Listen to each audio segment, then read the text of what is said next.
We x and we max ये हमने पढ़ लिया था। बस जो छोटी छोटी सी चीजें और रह गई जल्दी से उसको पढ़ लेते हैं अब। काइनेटिक एनर्जी इंस्टेंटेनियस का फॉर्मूला, काइनेटिक एनर्जी का फॉर्मूला होता है हाफ एम वी स्क्वायर। तो यहां वी की जगह कौन सी वेलोसिटी लेंगे? Instantaneous velocity. फॉर्मूला देख लीजिएगा। इंस्टेंटेनियस वेलोसिटी का फॉर्मूला हमने पढ़ा था ये omega under root x not square minus x square. तो अगर मैं इसका स्क्वायर लगाऊं तो ये बन जाएगा ओमेगा स्क्वायर, स्क्वायर से रूट कैंसिल, ये फॉर्मूला। तो ये भी काइनेटिक एनर्जी इंस्टेंटेनियस का है। अगर मैं इस फॉर्मूले को लिखना चाहूं तो क्या मैं ऐसे लिख सकता हूं? ये फॉर्मूला किस किस के समझ में आ गया? काइनेटिक एनर्जी इंस्टेंटेनियस का लिख सकता हूं।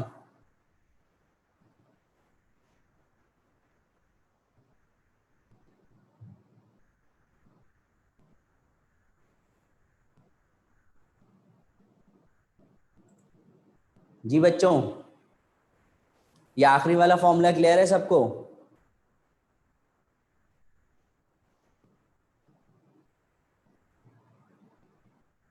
मैंने सिंपली क्या करा है, ओमेगा की जगह ओमेगा की वैल्यू पुट करिए।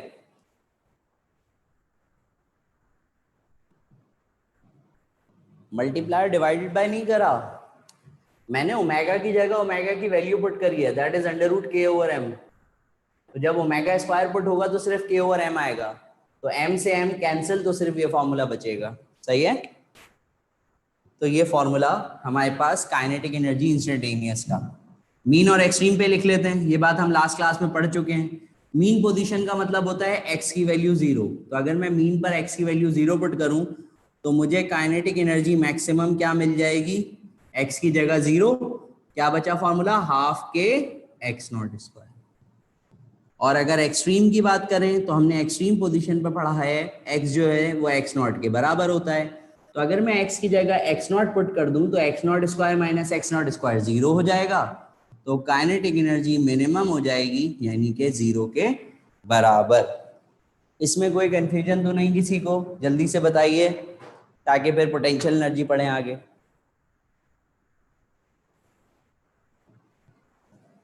बेटा ये एसएचएम का टॉपिक चल रहा है, जो एंडिंग के फॉर्मूले कुछ रह गए हैं वो लिख आप लोगों को समझा रहा हूँ। अगर आप लोगों ने शीट डाउनलोड कर लिया तो उसके अंदर मौजूद होंगे ये सारे।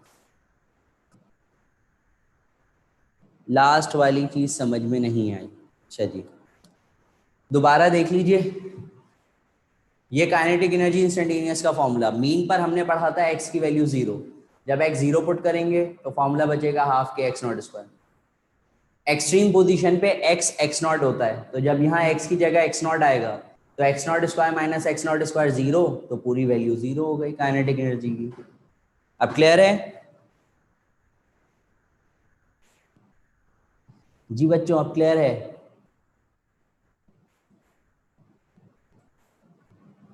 सही। Potential energy instantaneous, potential energy instantaneous का फॉर्मूला होता है हाफ के एक्स स्क्वायर। ये फॉर्मूला चैप्टर 7 में भी आपने पढ़ा होगा इलास्टिक पोटेंशियल एनर्जी के लिहाज से। तो ये पोटेंशियल एनर्जी इंस्टेंटेनियस हाफ के एक्स स्क्वायर। अगर हम ये फॉर्मूला मीन पर निकालें पोटेंशियल एनर्जी, तो मीन पर हम क्या पढ़ते हैं? एक्स की वैल्यू जीरो। जब एक्स जीरो पुट करेंगे तो पोटेंशियल एनर्जी मिनिमम कितनी आ जाएगी मीन पर? जीरो। जीरो से मल्टीप्लाई होकर पूरा फैक्टर जीरो। और अगर हम एक्सट्रीम पोजीशन की बात करें तो एक्सट्रीम का मतलब एक्स एक्स नॉट के बराबर। तो जब आप एक्स की जगह एक्स नॉट पुट करेंगे तो पोटेंशियल एनर्जी मैक्सिमम एक्सट्रीम पर, दैट इज हाफ के एक्स की जगह एक्स नॉट स्क्वायर। तो ये फॉर्मूले होते हैं पोटेंशियल एनर्जी के। क्या टोटल एनर्जी हर जगह कंजर्व रहती है? क्या टोटल एनर्जी हर जगह सेम रहती है? मतलब मीन पर, एक्सट्रीम पर, एट एनी इंस्टेंट, या चेंज होती रहती है?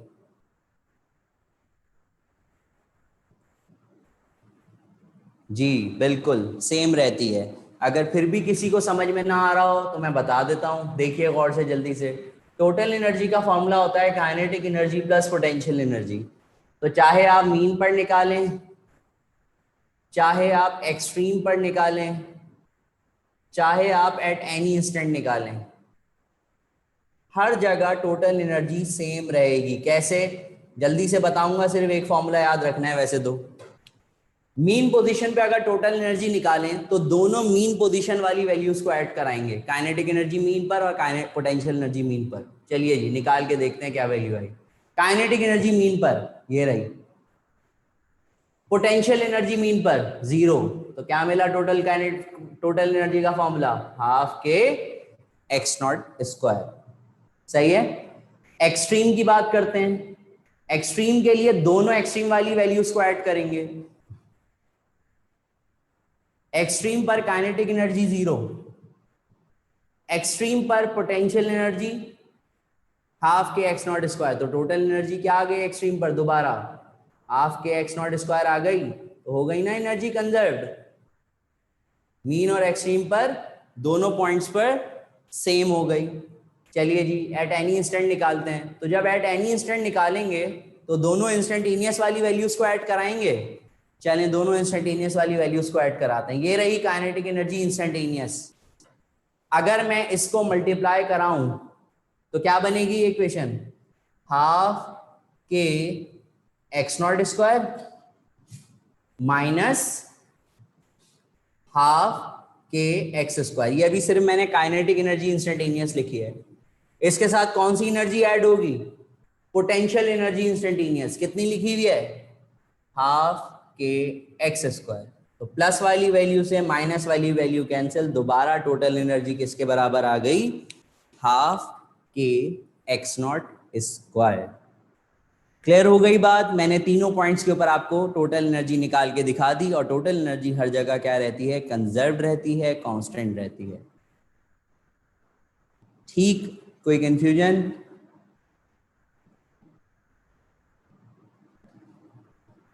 इंस्टेंट वाला रिपीट कर दें। सही।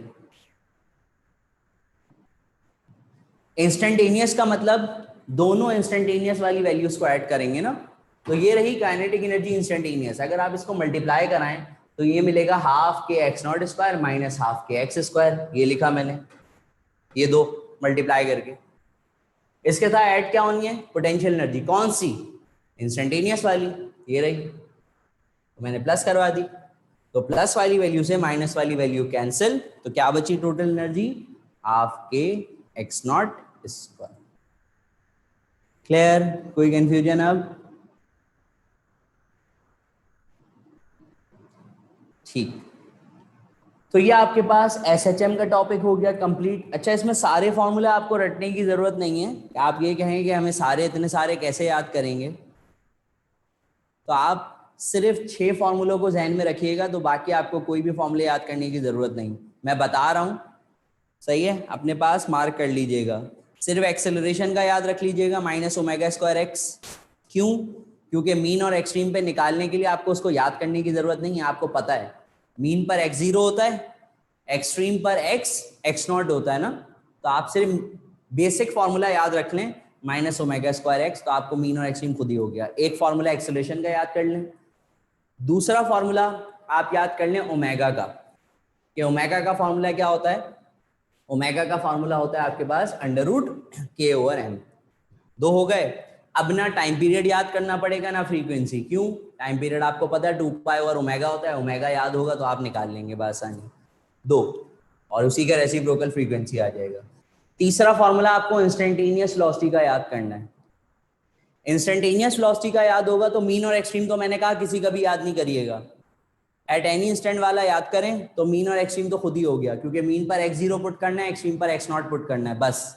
तो वो तो आप उसी वक्त बना भी सकते हैं। तो इंस्टेंटेनियस याद करेंगे तो आपको फिर काइनेटिक एनर्जी फॉर्मूले को याद करने की जरूरत नहीं पड़ेगी। क्यों? क्योंकि आपको अगर इंस्टेंटेनियस का फॉर्मूला याद होगा तो काइनेटिक एनर्जी का सभी को पता है, formula half m v square होता है, तो डायरेक्ट पुट करके निकाल लेंगे। तो रटने की जरूरत नहीं है। 3 हो गए फॉर्मूले, सही है। मीन और एक्सट्रीम मैंने आपको मना कर दिया। चौथा फॉर्मूला ये कर लें बस, सही है।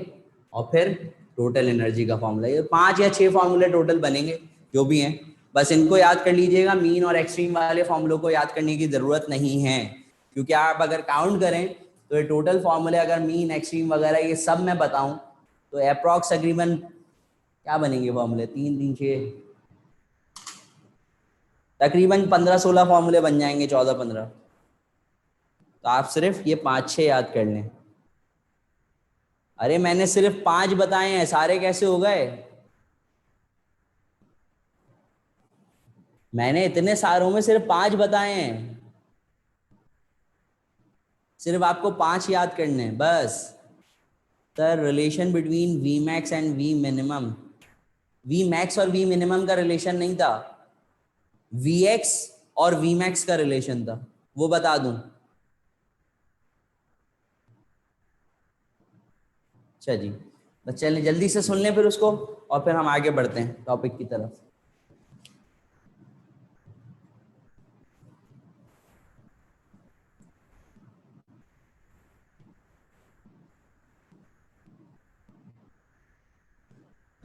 हमने इंस्टेंटेनियस वेलोसिटी का फॉर्मूला लिखा था omega under root x not square minus x square. ये फॉर्मूला होता है हमारे पास इंस्टेंटेनियस वेलोसिटी का। मीन की अगर हम बात करें तो हमने कहा था कि मीन पर एक्स जीरो होता है, तो जब हम एक्स को जीरो पुट करेंगे तो खाली एक्स नॉट स्क्वायर बचेगा, जो कि रूट से बाहर आकर एक्स नॉट हो जाएगा। तो वी मैक्सिमम फॉर्मूला बन गया ओमेगा एक्स नॉट। और अगर हम एक्सट्रीम पोजीशन की बात करें तो एक्सट्रीम का मतलब एक्स एक्स नॉट। तो जब आप x को x नॉट पुट करेंगे तो x naught square minus X not square क्या हो जाएगा? Minimum, that is zero. सही है। अब इसका रिलेशन क्या है कि V x and we max का क्या रिलेशन बनता है? तो वो रिलेशन मैंने ये लिखवाया था आप लोगों को।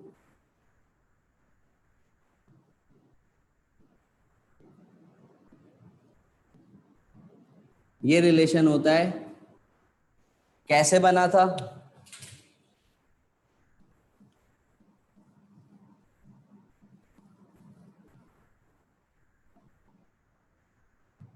ऐसे बना था ये रिलेशन। ये रहा फॉर्मूला वी एक्स का, omega under root x not square minus x square. मैंने कहा था कि हम एक्स नॉट स्क्वायर से मल्टीप्लाई और डिवाइड करा रहे हैं। अगर हम एक्स नॉट स्क्वायर से मल्टीप्लाई और डिवाइड कराएं, ये एक्स नॉट स्क्वायर बाहर आकर एक्स नॉट हो गया। और से देखिएगा, ये एक्स नॉट स्क्वायर रूट से बाहर आकर एक्स नॉट हो गया, ये एक्स नॉट स्क्वायर डिवाइड वाला बचा हुआ है। एलसीएम को ब्रेक कर दें, इससे ये कैंसिल 1। सही है। यह आ गया वी एक्स इसके बराबर। ओमेगा एक्स नॉट किसके बराबर है? वी मैक्स के। तो इसकी जगह हमने वी मैक्स लिख दिया था बस। ऐसे ड्राइव हुआ था ये रिलेशन। अब क्लियर है भाई? आगे बढ़े।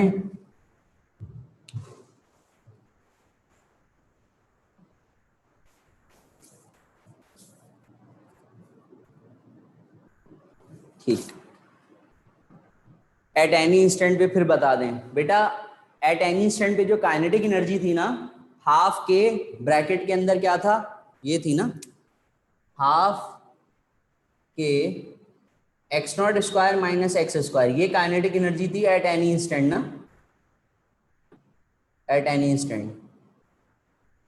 तो मैंने इनको मल्टीप्लाई कराया, जब मल्टीप्लाई कराया तो ये हुआ हाफ के x not square minus half के एक्स स्क्वायर, लिख दिया। ये सिर्फ काइनेटिक एनर्जी है, ये सिर्फ काइनेटिक एनर्जी है इंस्टेंटेनियस। इसके साथ क्या ऐड होगी? Potential energy instantaneous. ये रही पोटेंशियल एनर्जी इंस्टेंटेनियस। तो प्लस वाली वैल्यू से माइनस वाली वैल्यू कैंसिल, प्रूव हो गया हाफ के एक्स नॉट स्क्वायर। मैं रिपीट कर देता हूं कि कौन कौन से 5 फॉर्मूले आप लोग जहन में रखिएगा, या 6 फॉर्मूले कर लें, यही कर लें रिलेशन। मैंने एक कहा सिंपल मीन एक्सेलरेशन का formula minus omega square x. Mean extreme करने की जरूरत नहीं है, वो आपको खुद ही समझ में आ जाएगा। एक एक्सेलरेशन का, एक ओमेगा यानी कि एंगुलर वेलोसिटी का फॉर्मूला। सही है। तीसरा इंस्टेंटेनियस वेलोसिटी। चौथा relation between V x and we max. 4। पांचवा फॉर्मूला मैंने कहा आपसे कि आप पोटेंशियल एनर्जी इंस्टेंटेनियस का याद कर लें, और छठा फॉर्मूला टोटल एनर्जी। बस ये 6 फॉर्मूले, ये 6 फॉर्मूले। ठीक है।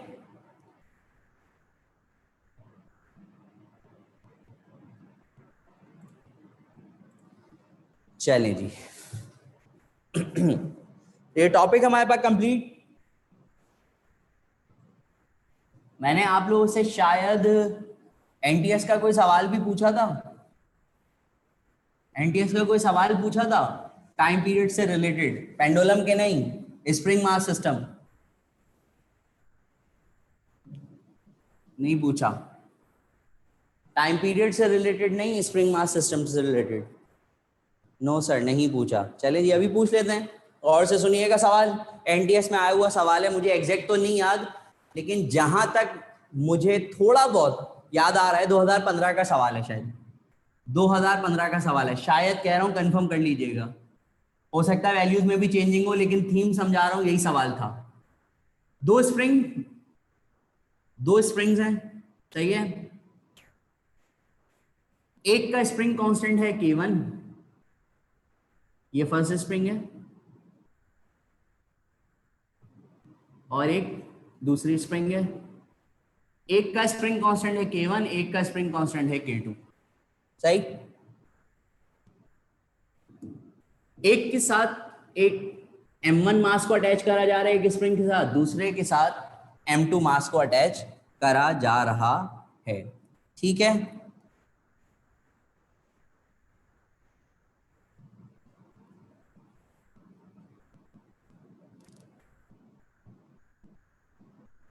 आगे क्या कह रहे थे वो सवाल में, और K1 और M1 के दरमियान कुछ रिलेशन गिवन था।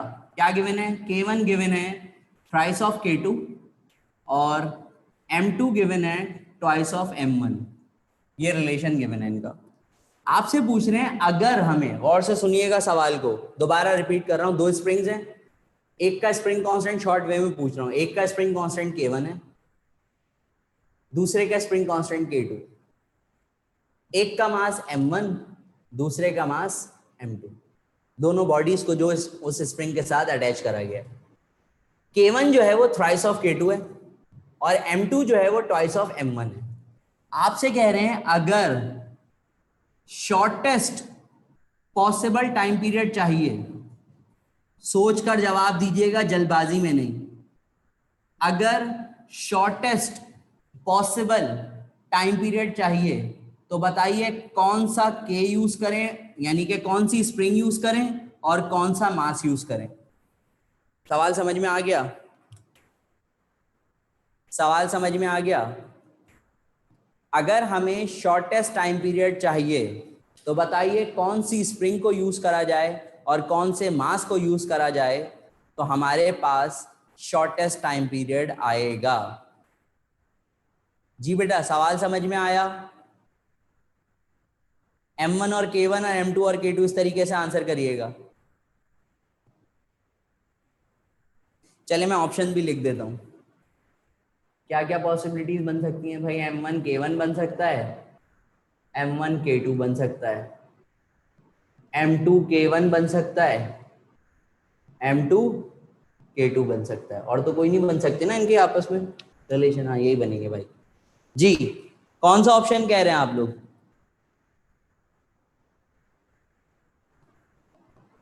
Option C. अच्छा जी, कुछ कह रहे हैं सी।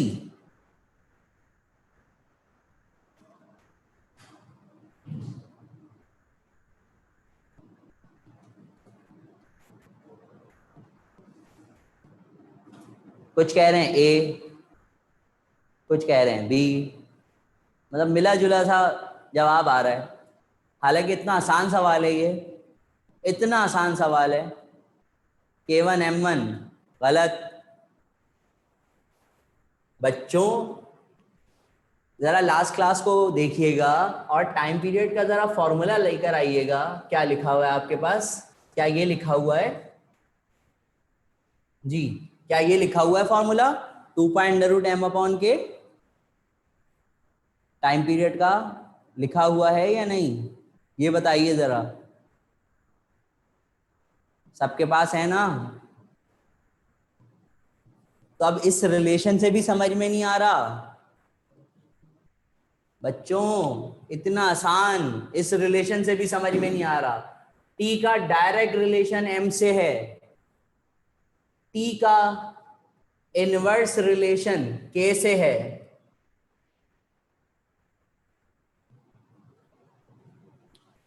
सही है। जिन्होंने M1 और K1 आंसर दिया, मेरे ख्याल से कौन कौन थे भाई वो?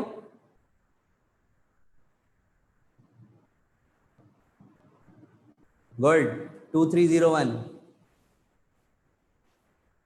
2338।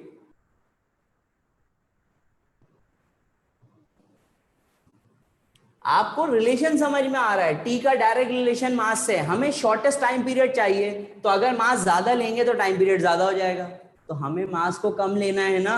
तो कम कौन सा मास है, M2 या M1? M2 है या M1? M1 कम है, क्योंकि M2 is twice of M1। अभी भी बी आंसर कह रहे हैं, गौर से देखें। M1 कम मास है, लिहाजा हमें छोटा वाला मास लेना है M1। K का रिलेशन T के साथ क्या है, इनवर्स। इसका मतलब K की वैल्यू ज्यादा होगी तो टाइम पीरियड कम आएगा। K किसका ज्यादा है, K1 या K2? बच्चों अभी भी ये आंसर बोल रहे हो, ओ सॉरी बी आंसर बोल रहे हो अभी भी, क्या हो गया?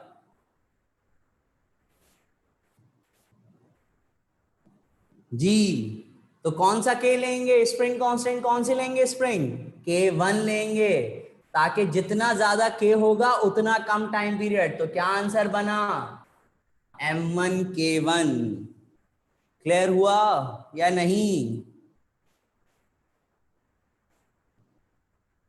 आ गया समझ, वेरी गुड। और अगर मैं इसी सवाल को ऐसे पूछ लूं, सर रिपीट कर दें, अच्छा जी बिल्कुल रिपीट कर देते हैं। टी का रिलेशन M के साथ डायरेक्ट, टी का रिलेशन K के साथ इनवर्स। डायरेक्ट रिलेशन का मतलब कम मास लेंगे कम टाइम पीरियड, तो हमें शॉर्टेस्ट टाइम पीरियड चाहिए ना, तो कम मास लेना है। तो कम कौन सा है, M1 कम है, हाफ ऑफ M2 है, तो इसका मतलब M1 मास लेंगे कम। K से रिलेशन इनवर्स, इनवर्स का मतलब ये वैल्यू ज्यादा लेंगे तो टाइम पीरियड कम आएगा, तो ज्यादा वैल्यू कौन से स्प्रिंग की है, K1 की है, K1 डेफिनेटली। चलें जी, अगर इसी सवाल को मैं चेंज कर दूं, मैं कहूं कि हमें सबसे ज्यादा टाइम पीरियड चाहिए, तो कौन कौन सी वैल्यूज लेंगे?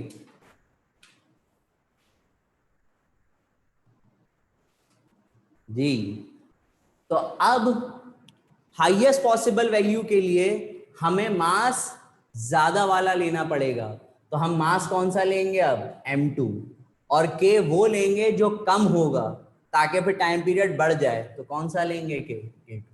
तो इस कंडीशन में आंसर क्या बनेगा, M2 K2।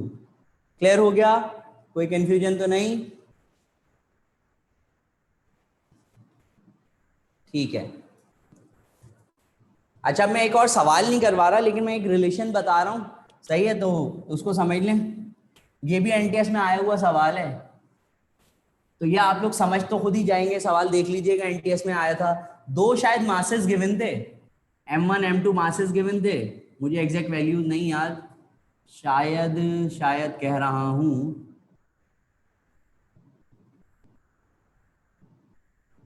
M1 शायद 1 गिवन था, M2 शायद 2 गिवन था, ऐसे ही कुछ था। चलें जो भी था, XYZ। और T1 जो है वो T के बराबर था, T2 की वैल्यू पूछ रहे थे, कुछ इसी टाइप का सवाल था। मतलब मुझे एग्जैक्ट वैल्यूज नहीं याद, लेकिन इतना जरूर याद है कि ये वैल्यूज थी, कि एक मास M1 था, तो M2 जो था वो शायद ट्वाइस ऑफ M1 था, तो T2 की वैल्यू पूछ रहे थे, ऐसा कुछ था सवाल, ये था।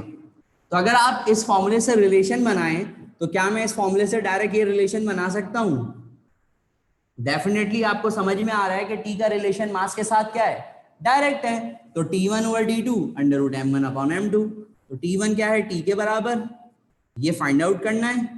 M1 M1 ही है, M2 ट्वाइस ऑफ M1 है, कैंसिल, तो आंसर आपके पास T2 का क्या आ जाएगा, अंडर रूट 2। इस टाइप का सवाल भी एनटीएस में आ चुका है, इस टाइप का सवाल भी एनटीएस में आ चुका है। इस सवाल में कोई प्रॉब्लम तो नहीं है? ये मैंने ऐसी रैंडमली लिखा है, हो सकता है वैल्यूज वहां पे चेंज हो, लेकिन मुझे सिर्फ समझाना था आप लोगों को। इस टाइप का सवाल भी एक दफा आ चुका है पेपर में। ठीक है, आसान चीज थी ये भी। चलें जी, आगे बढ़ते हैं। थोड़ी सी क्लास लेट स्टार्ट हुई।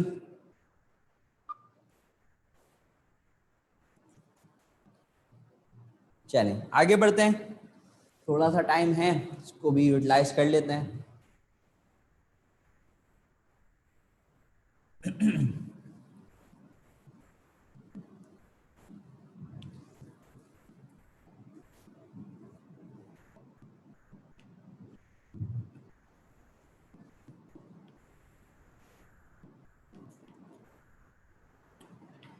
पेंडुलम हमने पढ़ लिया, ये टॉपिक हमने पढ़ लिया। अगला टॉपिक क्या पढ़ाऊं? अगला टॉपिक डिफरेंस पढ़ा देता हूं। डिफरेंस सुन लें ताकि फिर अगला टॉपिक जब स्टैंडिंग वेव्स पढ़ाऊं तो फिर आप लोगों को आसानी हो। या चलें स्टैंडिंग वेव्स छोड़ें, बीट्स पढ़ा दूं, छोटा सा टॉपिक है, कंप्लीट हो जाएगा जल्दी। बीट्स पढ़ लेते हैं, क्योंकि बीट्स में हमें दो ही फॉर्मूले पढ़ने हैं। बीट्स का फिनोमेना मैं चैप्टर नंबर 9 में भी पढ़ा चुका हूं, याद है? पहली क्लास में बताया था। बीट्स का फॉर्मूला, बीट्स का फिनोमेना याद है, मैंने चैप्टर नंबर 9 में भी पहली क्लास के अंदर बताया था। क्या बताया था? जब दो स्लाइटली डिफरेंट फ्रीक्वेंसीज वाली वेव्स, जब दो स्लाइटली डिफरेंट फ्रीक्वेंसीज वाली वेव्स सेम डायरेक्शन में प्रोपेगेट करते हुए आपस में सुपर इम्पोज होती हैं, तो वो कौन सा फिनोमेना करती हैं? बीट्स का फिनोमेना। याद आ गया? याद आ गया? चैप्टर 9 में करवाया था, सही? सही है। तो बीट्स का फिनोमेना हमने क्या पढ़ा कि जब दो स्लाइटली डिफरेंट फ्रीक्वेंसीज वाली वेव्स, स्लाइटली डिफरेंट फ्रीक्वेंसीज वाली वेव्स सेम डायरेक्शन में प्रोपेगेट करें और आपस में क्या हो? सुपर इम्पोज हो,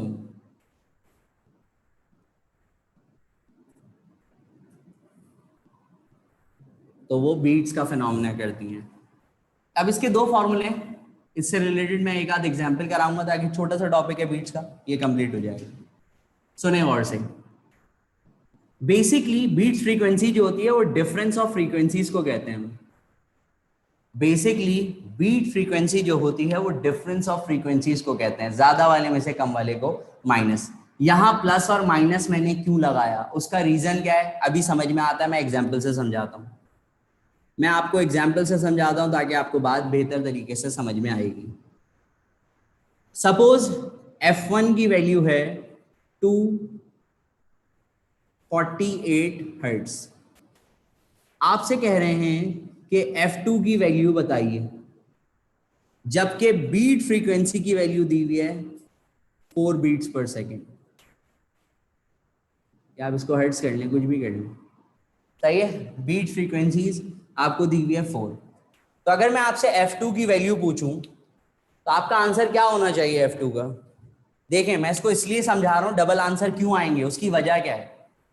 अगर F1 की वैल्यू 248 है F1, तो अगर F2 आपके पास 252 हो, जब भी बीट फ्रीक्वेंसी दोनों का माइनस करके 4 आ सकती है।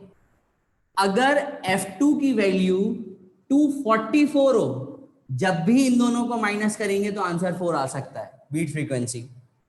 तो बेसिकली फ्रीक्वेंसी की दो पॉसिबल वैल्यूज हो सकती हैं, क्योंकि मैंने ये नहीं कहा कि बीट फ्रीक्वेंसी हमेशा F1 माइनस F2 है।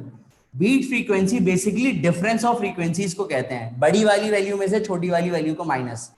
तो प्लस माइनस इसीलिए लगता है कि क्योंकि F1 की भी दो पॉसिबल वैल्यूज हो सकती हैं, अगर F2 एक हो तो F2 की भी, F1 की भी दो हो सकती हैं, या अगर F1 हो तो F2 की भी दो पॉसिबल वैल्यूज हो सकती हैं, क्योंकि 4 आंसर 252 माइनस 248 पे भी आ सकता है और 248 माइनस 244 पे भी 4 आंसर आ सकता है। ये पॉइंट क्लियर हुआ? इसलिए हम फॉर्मूले में प्लस माइनस लगाते हैं।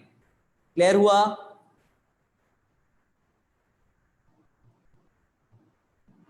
सेम के आगे बेटा डायरेक्शन लिखा है शॉर्ट फॉर्म में, नहीं हुआ, रिपीट कर दें। अच्छा जी, दोबारा सुनिए, मैंने एग्जाम्पल, चलिए मैं एग्जाम्पल सॉल्व करवा देता हूँ ना, मैं सॉल्व करा देता हूँ, आप लोग क्यों टेंशन ले रहे हैं, सॉल्व कर लेते हैं। ये रहा फॉर्मूला, अब मैं प्लस माइनस का कॉन्सेप्ट आपको समझा रहा था, चलिए मैं सॉल्व कर दूं फिर और बता देता हूँ। ये रहा 248 माइनस F2, हमें F2 की वैल्यू निकालनी है। तो मैं ये बता रहा था कि 4 बीट्स है ना, तो मैंने क्या कहा, बीट फ्रीक्वेंसी क्या है, डिफरेंस ऑफ फ्रीक्वेंसीज को बोलते हैं। अगर F1 की वैल्यू 248 है, अगर मैं F2 की वैल्यू 252 कहूं, दोनों को माइनस कराएं, तो क्या 4 बीट्स फ्रीक्वेंसी नहीं आ गई? आप कहेंगे आ गई।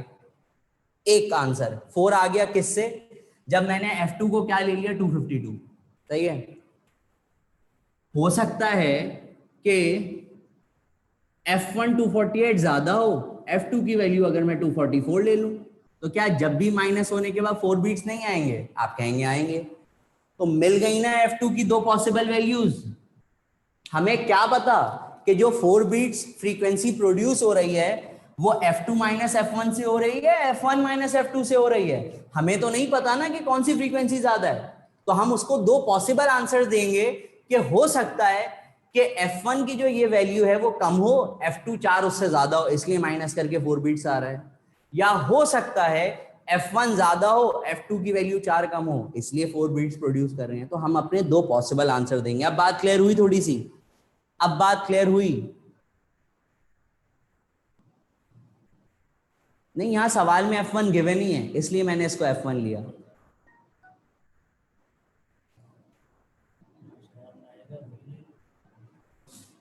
अगर सवाल में आपको F2 गिवन होगा तो आप F1 की दो वैल्यूज निकाल के देंगे, वो डिपेंड करेगा जो भी क्वेश्चन है। सही है। तो चलिए हम इसको आंसर को सॉल्व करते हैं, बल्कि मैंने यहाँ पे वैल्यू को पुट नहीं करा, तो वैल्यू को पुट कर देता हूँ 4। तो अब क्या होगा, ये F2 इधर आ गया, प्लस हो गया, ये 248 एज इट इज, ये वैल्यू इधर जाकर प्लस माइनस 4। तो अगर प्लस करवाऊंगा तो आंसर 252 मिलेगा, अगर प्लस करवाऊंगा तो आंसर 252 मिलेगा, और अगर माइनस कराऊंगा तो आंसर क्या मिलेगा, 244। तो दो पॉसिबल आंसर, इसलिए हम बीट फ्रीक्वेंसी के फॉर्मूले के अंदर प्लस और माइनस दोनों लगाते हैं। क्लियर हो गया बेटा ये कॉन्सेप्ट? इस एग्जाम्पल को नोट कर लें। एक और चीज पढ़ते हैं फिर, छोटी सी चीज, लेकिन केएमडीसी के अंदर हर साल ये सवाल आता था। 2529 बेटा, जो सवाल में मेंशन होगा हम वही लेंगे ना। हमें इस एग्जाम्पल के अंदर F1 गिवन है 248, तो हमने F2 निकाला। अगर आपको F2 की वैल्यू गिवन होती तो आप F1 की दो वैल्यूज निकाल लेती। ठीक है। 252 वाले केस में 4 नेगेटिव होगा नहीं बेटा, मैंने ये बात बताई कि बीट फ्रीक्वेंसी जो है वो डिफरेंस ऑफ फ्रीक्वेंसीज का नाम है। मैंने ये नहीं कहा F1 माइनस F2 का नाम है, बड़े वाले में से छोटे वाले को माइनस। सही है, तो -4 नहीं आएगा आंसर। बुक में जो फॉर्मूले हैं वो पूरे एम्पलीट्यूड के लिहाज से ड्राइव होकर दिया हुआ है, 2301, उसका हमसे कोई ताल्लुक नहीं, डेरिवेशन का कोई ताल्लुक नहीं। आपको सिर्फ ये फॉर्मूला याद रखना है, और जो एक और बता रहा हूं वो ध्यान में रखिएगा। वो मैं समझ गया, वो आप पूरे एम्पलीट्यूड की वैल्यूज को ऐड करके फिर बता रहे हैं, उसका हमसे कोई ताल्लुक नहीं डेरिवेशन में। जी बिल्कुल, बिल्कुल कर दें, परेशान ना हो, बुक मार्किंग दूंगा मैं इसकी भी, परेशान ना हो। इस चैप्टर से सवालात भी बहुत नॉर्मल से आए हूं। इस एग्जाम्पल को नोट कर लिया। एक और एग्जाम्पल करते हैं। जब केएमडीसी अपना अलग टेस्ट लेता था, यानी कि जब सीबीएम वाले, आज से 2-3 साल पहले केएमडीसी का अलग टेस्ट होता था, आप लोगों को पता ही होगी ये बात, केएमडीसी का अलग टेस्ट होता था, लियारी का भी अलग टेस्ट होता था, और डाउ एसएमसी का एक टेस्ट होता था। सही है। तो केएमडीसी का जब अलग टेस्ट होता था, सीबीएम जब लेता था, तो उस वक्त हर साल एक सवाल बीट फ्रीक्वेंसी का इस टाइप का आता था, जो कि अभी मैं फॉर्मूला आपको बताने जा रहा हूं।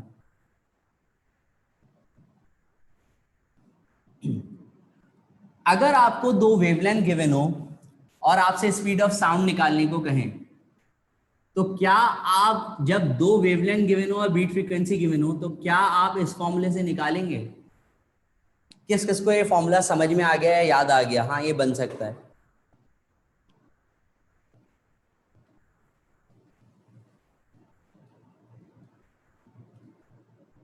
जी, ये ट्यूनिंग फॉर्क का ही क्वेश्चन है, ये समझ लें, F1 और F2। ये फॉर्मूला किसके समझ में आया? ये जो मैंने वेलोसिटी का फॉर्मूला लिखा है, स्पीड का फॉर्मूला लिखा है।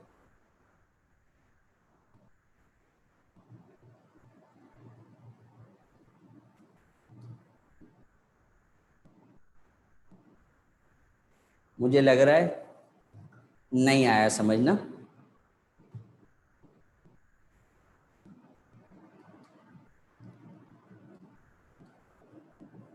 जी हाँ, F1 और F2 की वैल्यू पुट करके निकाला है, बिल्कुल सही। चलिए मैं बता देता हूँ।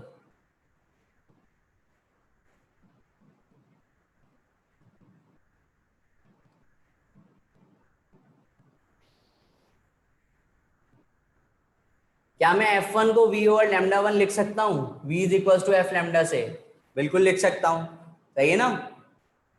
F1 को V over lambda 1 minus V over lambda 2।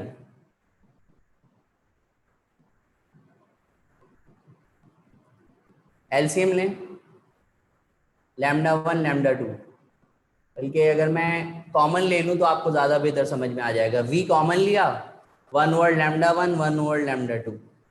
अब एलसीएम ले लें, lambda 2 minus lambda 1 over lambda 1 into lambda 2।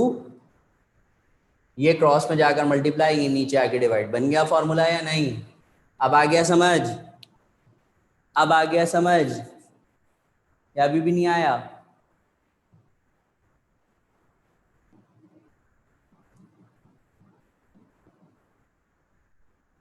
ठीक है, तो ये फॉर्मूला कब लगेगा? जब आपको दो वेवलेंथ गिवन हो और आपसे स्पीड ऑफ साउंड पूछ लें। अभी एक एग्जांपल करवाता हूँ, एक दो में, अभी बात क्लियर हो जाती है आप लोगों को। अभी बात और बेहतर तरीके से क्लियर हो जाती है। अभी दो एग्जांपल्स पूछता हूँ आप लोगों से और देखता हूँ कि कैलकुलेशन किसको आती है अच्छी।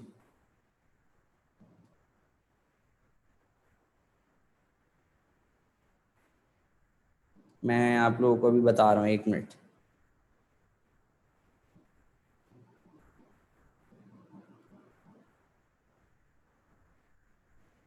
चलें, मैं आप लोगों को सवाल लिख कर दे रहा हूँ यहाँ पर और मुझे इसका आंसर जल्दी से बताइएगा। शॉर्ट फॉर्म में लिख रहा हूँ, लैम्डा 1 लैम्डा 2 की वैल्यू बता रहा हूँ और बीट फ्रीक्वेंसी की वैल्यू बता रहा हूँ। कैलकुलेशन करके बताएं क्या आंसर आ रहा है।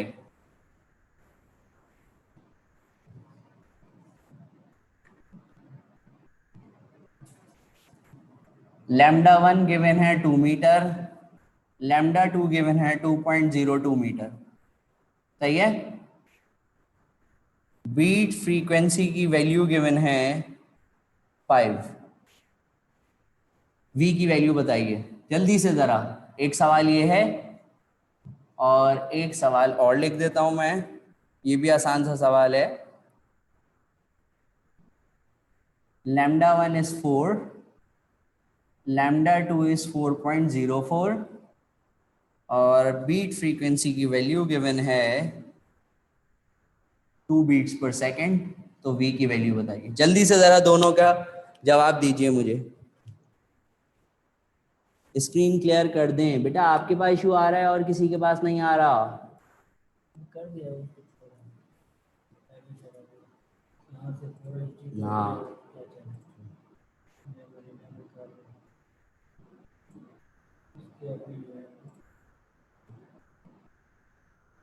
बहुत आराम से सॉल्व करके आंसर बताइएगा, जल्दबाजी में नहीं प्लीज।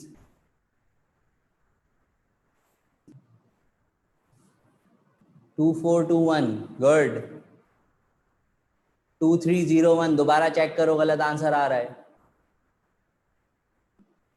2315 दोबारा चेक करें बेटा, अब आ रहे हैं सही answer, very good. 2559 very good. 2526 good.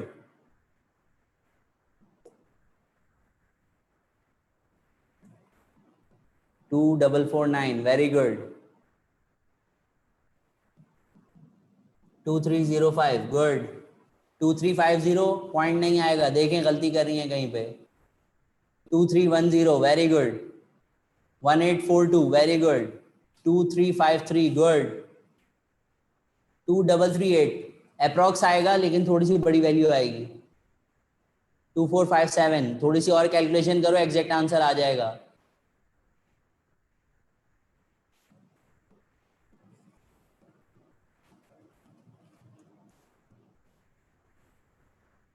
और दूसरे का आंसर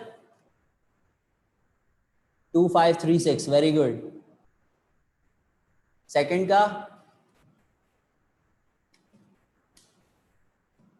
2559 गुड,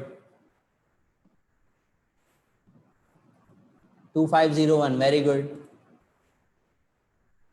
2428 अप्रॉक्स आ रहा है, थोड़ा सा एग्जैक्ट करें कैलकुलेशन हो जाएगी एग्जैक्ट। चलें जी सॉल्व करते हैं। इसका आंसर 1010 सही है इसका, और इसका आंसर है 808।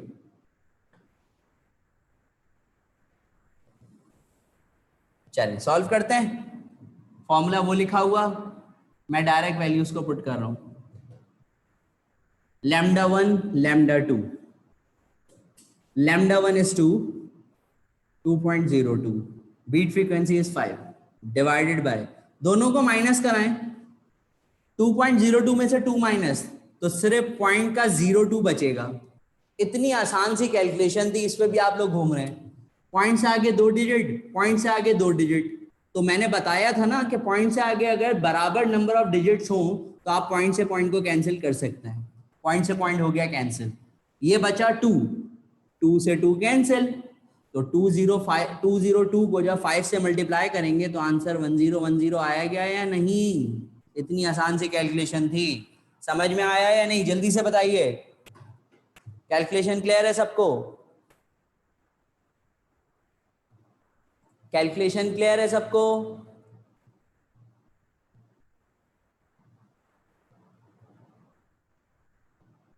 यहां पे अगर अप्रॉक्स लेंगे ना 2 तो 2 - 2 0 हो जाएगा, तो आंसर ही नहीं आएगा। रिपीट कर दें प्लीज, अभी बता देता हूं। अगर यहाँ अप्रॉक्स कैलकुलेशन से आप माइनस कराएंगे तो फिर ये 2 - 2 0 हो जाएगा, तो आंसर ही नहीं आएगा फिर तो कभी भी। सही है, क्योंकि स्लाइटली डिफरेंस ही होता है। मैंने इस फॉर्मूले को यूज किया λ1 λ2 beat frequency divide by λ2 minus λ1। इसमें से इसको माइनस कराएं, 2.02 में से 2 माइनस तो 0.02 आया। पॉइंट से आगे 2 डिजिट, यहाँ पे भी 2 डिजिट, पॉइंट से पॉइंट कैंसिल, तो अब ये 2 बन गया ना, तो 2 से 2 कैंसिल, तो क्या बचा 202 मल्टीप्लाई बाय 5, आंसर 1010। 200 को 5 से मल्टीप्लाई करें 1000 होता है ना, तो 2 5 10, 1000 में 10 ऐड कर दें तो 1010 हो गया। इसको 200 लें, 200 को 5 से मल्टीप्लाई 1000, 5 2 10, 10 और ऐड कर, 5 2 10, 10 और ऐड कर दें तो 1014, λ2 4.04, बीट फ्रीक्वेंसी 2। इसको इससे माइनस कराएं, 4 हटा दें तो यहाँ 0 बच गया, यानी कि 0.04। पॉइंट से आगे 2 डिजिट, पॉइंट से पॉइंट कैंसिल, 4 से 4 कैंसिल, तो 404 को 2 से मल्टीप्लाई कराएं, 400 को 2 से कराएं 800, 4 2 जा 8, तो आंसर इज 808। क्लियर? क्लियर है? अब समझ में आ गई कैलकुलेशन? सही है। अब जो बात बता रहा हूं उसको जरा गौर से सुनिएगा। सही, उसको जरा गौर से सुनिएगा। बड़ी वाली वेवलेंथ के पॉइंट को भूल जाएं, बीट फ्रीक्वेंसी से मल्टीप्लाई कराएं, आंसर आ जाएगा, शॉर्टकट। समझे या नहीं? समझे या नहीं? ये बता दिया है, कोशिश करिए कैलकुलेशन से करें, क्योंकि ये वैलिड हो जाएगा मीटर वाली वैल्यूज पे। सेंटीमीटर में अप्रॉक्स आएगा लेकिन समझ में आ जाएगा, नहीं आया किसी की भी समझ। बड़ी वाली वेवलेंथ के पॉइंट को भूल जाएं, बीट फ्रीक्वेंसी से मल्टीप्लाई कराएं, आंसर आ जाता है डायरेक्ट 808। बड़ी वाली वेवलेंथ की वैल्यू को, पॉइंट को भूल जाएं, बीट फ्रीक्वेंसी से मल्टीप्लाई कराएं, आंसर आ जाता है 1010। समझ गए? अब तो आ गया समझ? सही है, ये शॉर्टकट मैंने कैलकुलेशन से भी बता दिया, पहले बता देते तो फायदा क्या होता कैलकुलेशन कराने का।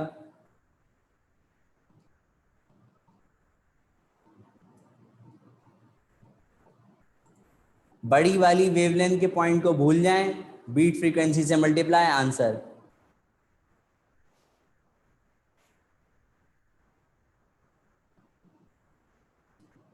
केएमडीसी का जब टेस्ट होता था बेटा, हर साल ये सवाल एक ना एक देते थे वो, वैल्यूज को चेंज कर करके। ये जो 2 सवाल मैंने आपसे पूछे हैं दोनों केएमडीसी के पास पेपर के सवाल हैं, केएमडीसी के पास पेपर के सवाल हैं ये। समझ गए ना शॉर्टकट सब। बड़ी वाली वेवलेंथ के पॉइंट को हटा दें, बीट फ्रीक्वेंसी से मल्टीप्लाई करिएगा, आंसर आ जाएगा। लेकिन सेंटीमीटर वाली वैल्यूज में आपको फॉर्मूला लगाना पड़ेगा, क्योंकि सेंटीमीटर वाली वैल्यूज में आंसर में डिफरेंस आएगा। मीटर वाली वैल्यूज पे 101% ये चीज एप्लीकेबल होगी। क्लियर जी बच्चों? चले जी, यहां तक रखते हैं। नेक्स्ट क्लास में इंशाल्लाह फिर हम